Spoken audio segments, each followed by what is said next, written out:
our listeners, we've been through hard, tough times. All of us know what it's like to sometimes even have to convince ourselves, to wake up every morning and be like, I have to choose to smile today. I have to choose to be positive, Yes. To fight through this because, certain thoughts aren't going to produce anything good. But as far as where that identity starts to come back, you shared that verse as far as leaning not on your own understanding.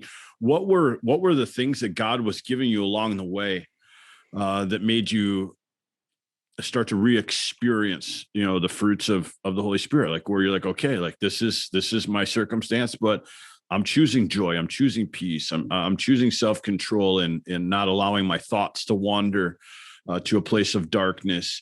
What was the reshaping of that identity for you? Yeah. There's a couple things in there. I love that you're talking about choices, choosing.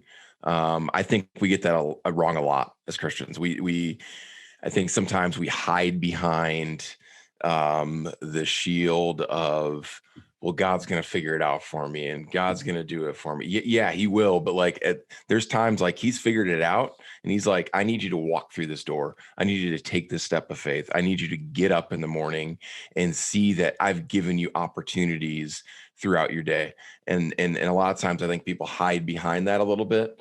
And play the victim card. Well, I'm just like, life sucks, and I've got this going wrong, and I've got this going wrong, in this relationship, and I didn't get this job, and like that victim card, and it just drives me crazy because that was one of the first things I did. And it didn't happen overnight, but it's a slow choice. For me, it was a choice. Like I wanted to learn how to put my socks on.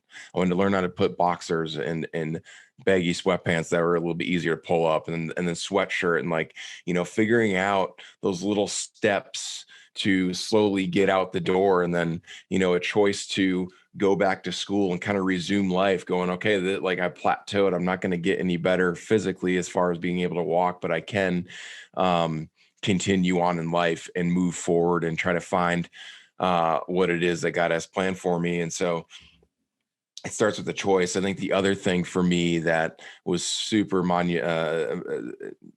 important in my life was April and like God's gift of April in my life, because she can be, you've met her. I call her the silent assassin.